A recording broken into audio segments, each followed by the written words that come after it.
Hello and happy Friday to you all. Welcome to Simon's Trading Channel. My name's Simon. This is my daily Bitcoin price action analysis. It's the end of the week for CME because I'm recording this video relatively late in the day, certainly late in the day for me. I like to be in bed pretty early these days.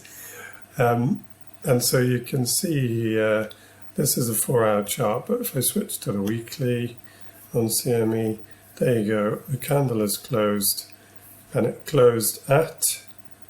What did it close at? 71,350, something like that. That's probably not entirely accurate, but I think you get the gist of it.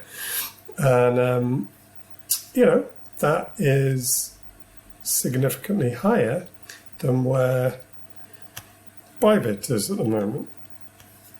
Sort of straggling in its wake. At 69.7, so maybe it'll catch up by the end of the weekend, which will be for its weekly closure in 2 days and 4 hours. Who knows? Maybe, maybe not. Before I move on, let's switch down to a lower time frame. I kind of started the sentence and then forgot what I was going to say at the end of the sentence. So that's not a sign of you getting older and a bit demented. I don't know what is. All right, so this annoying channel is still in existence, still in an upward direction. Although, as you can see, I've chucked on an extra line. I bet you're going, "What is going on here, Simon?" You should never have too many lines on a chart, but that's for a lower time frame point that I will make in a second. So at the moment, MACD is still above the 0 line, which for me personally means upside more likely. There's still a sequence of higher lows on the 4-hour. I do feel like it could put in another low anywhere between here, between where it is at the moment and probably the midpoint of this range, but you'd like to see one a bit higher than that to be more reassured for more upside. Now, that's where you can see this is basically in a bit of a sideways channel itself, this 4-hour. You can see that better on a 15-minute time frame. So if we zoom down to the 15-minute, now too many lines, but try not to look at this one and this one. Just focus on this white one. The reason I put that there, picks out that high, picks out this low, and also this high over here, right? So it's a support resistance line, but only really for lower time frames, probably only for 15-minute, maybe the hour. And you can see the top of that range comes in basically at, it's close to 72,000. 72,000 give or take, all right? So the bottom of it being 68,000, the top of it being 72,000. So that's even on the 15-minute time frame, it's like a $4,000 range.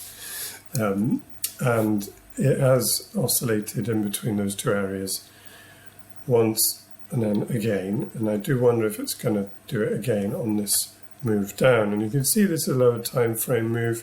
So if you just start from this point being the local high, then you've got another high, which is a lower one, another high, which is a lower one, and then the etchings of another one here.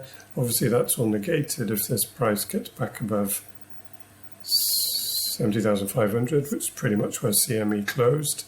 I didn't mean to do that gangster thing with my head then.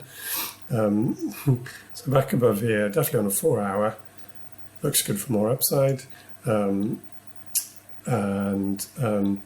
But until it does get above there, then it's likely to put in another lower high, and that would again likely see more downside, unless it puts in a higher low on the way down, and then who knows what, that's basically sort of ranging.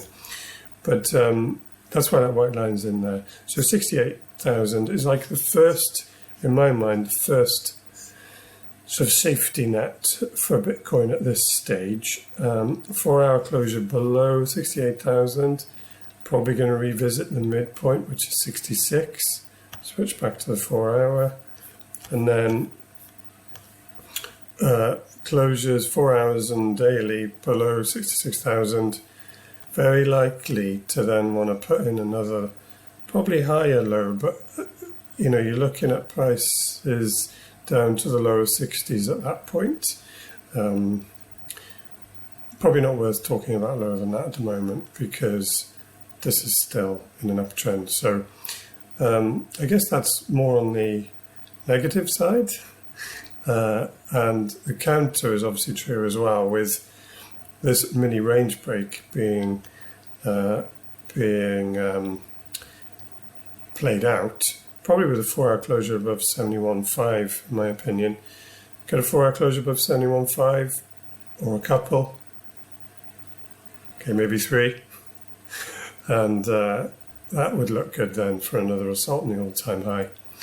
I did say, I can't remember what I said, it might have been yesterday, the day before, that if this doesn't kind of happen, this assault on the all-time high, if the all-time high holds out for this week, it's going to extend into next week, obviously. It's just logic. If it extends into next week without too much buying pressure and it gets to the middle of next week, it's probably going to remain in this range for another week. And a little while ago I did a video on a prediction of, I think it was 8 weeks within this range. And so unless Bitcoin breaks out between now and Sunday midnight, that'll be 1, 2, 3. So I'm basically on countdown with potentially 5 more weeks going sideways within this range. It's a big range, $50,000 range. But I still think that's probably unlikely, but it's interesting. And if it comes true, I'll be as shocked as you. So there you go. So anyway, yeah, a couple of interesting areas for 4 hour closures, 71.5 more upside, 68,000 more downside. Between that, it's just bouncing around. And I think I'll leave it at that. Whatever's left of your Friday, please enjoy it. Have a great time. And if you've enjoyed the video, please like and subscribe. And if you haven't, don't come back tomorrow, because that's right, I'll be doing it all again. Take it easy. Bye-bye.